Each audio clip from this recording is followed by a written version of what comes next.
Everyone, welcome to C H law. आज हम फिर से एक कंपटीशन लॉ का दूसरा टॉपिक देखने वाले हैं जिसका नाम है DJI, director general of investigation. तो डायरेक्टर जनरल ऑफ इन्वेस्टिगेशन का क्या रोल है कंपटीशन लॉ 2002 में और सीसीआई के अंडर। तो चलिए आज का हम लेक्चर स्टार्ट करते हैं। सबसे पहले देखते हैं इसकी डेफिनेशन क्या है। The director general investigation is an authority. ये क्या है? एक प्रकार की अथॉरिटी है competition commission of India CCI के under that responsible for conducting investigation into elect violation. जो डीजीआई का जो काम है उसका काम है जो भी सीसीआई के अंडर जो भी वायलेशन हो रहा है रूल्स का और कंपटीशन एक्ट के अगेंस्ट जो भी काम हो रहा है कंपटीशन में, तो उसको जो निगरानी रखने का काम है वो किसका है? डीजीआई का काम है उसमें टोटली निगरानी रखने का। सच एज मान के चलिए कार्टेल हो गया, बिड रिगिंग हो गई, अब्यूज ऑफ डोमिनेंट पोजीशन हो गया और सबमिटिंग। ये सब होने के बाद क्या करता है डीजीआई? इनकी रिपोर्ट किसके पास सबमिट करता है? सीसीआई के पास सबमिट करता है। ये जो कार्टेल है, कार्टेल के बाद बिड रिगिंग है और अब्यूज ऑफ डोमिनेंट पोजीशन, ये क्या होता है इसके लिए मैंने स्पेसिफिक वीडियो ऑलरेडी चैनल पर बना के रखी है, आप जाकर प्लेलिस्ट में देख सकते हैं। नेक्स्ट हम देखते हैं डीजीआई का रोल क्या है। सबसे पहले मैंने एकदम शॉर्ट में लिखा हूँ, ज़्यादा वीडियो को ना बढ़ाते हुए, कम टाइम में ज़्यादा इन्फॉर्मेशन हमारा मेन एम है।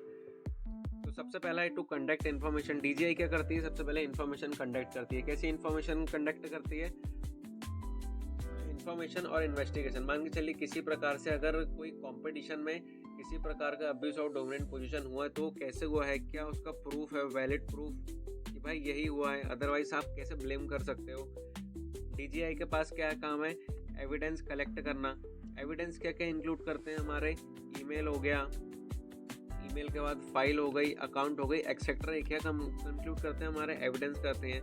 थर्ड हमारे पास है to the power to seize and search to make a report. किसी भी प्रकार का अगर उनको कुछ गलत दिखता है इसके अंदर तो उनके पास क्या है? Power to seize and search का उनके पास टोटली ऑप्शन यहाँ पे क्रिएट होने वाला है कि भाई बिना किसी प्रॉब्लम के वो क्या कर सकते हैं, वहाँ पे जाके देख सकते हैं और सीज कर सकते हैं।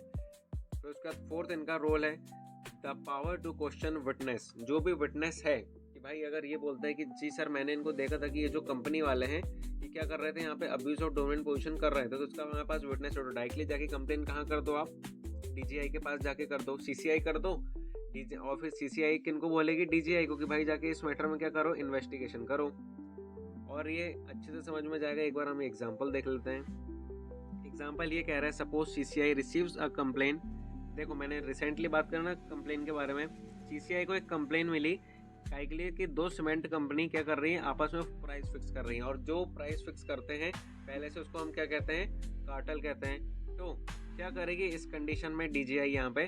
तो सीसीआई बोलेगी कि भाई जितने भी सस्पेक्ट्स हैं उसका वायलेशन करना चाहिए कंपटीशन एक्ट 2002 के मुताबिक। फिर उसके बाद नेक्स्ट है सीसीआई डीजीआई को बोलेगी कि भाई इन्वेस्टिगेशन करो किसी मैटर में कि ये बात सच है कि नहीं है। थर्ड बात हमारी आती है कि जितने भी डीजीआई जो है वो सभी प्रकार के इन्फॉर्मेशन और एविडेंस कलेक्ट करेगी, लाइक जैसे ईमेल हो गया, डॉक्यूमेंट हो गया और प्राइसिंग का डाटा हो गया, उन सबको कलेक्ट करेगी।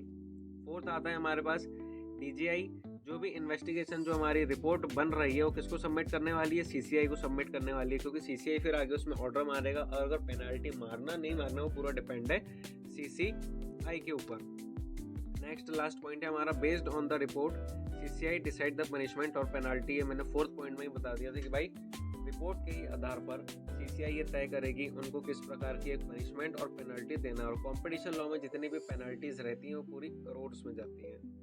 नेक्स्ट हम देखते हैं। सो ओके देन, आज का जो हमारा छोटा सा लेक्चर था डीजीआई के ऊपर वो यहीं पे एंड होता है। अगर ये टॉपिक आपको अच्छा लगा तो प्लीज़ लाइक करना, चैनल को सब्सक्राइब बिल्कुल करना, और आप किसी भी अगर लॉ से रिलेटेड टॉपिक पर अगर वीडियो चाहते हैं तो मुझे कमेंट पर ज़रूर बताना। मिलते हैं अपने नेक्स्ट लेक्चर पर।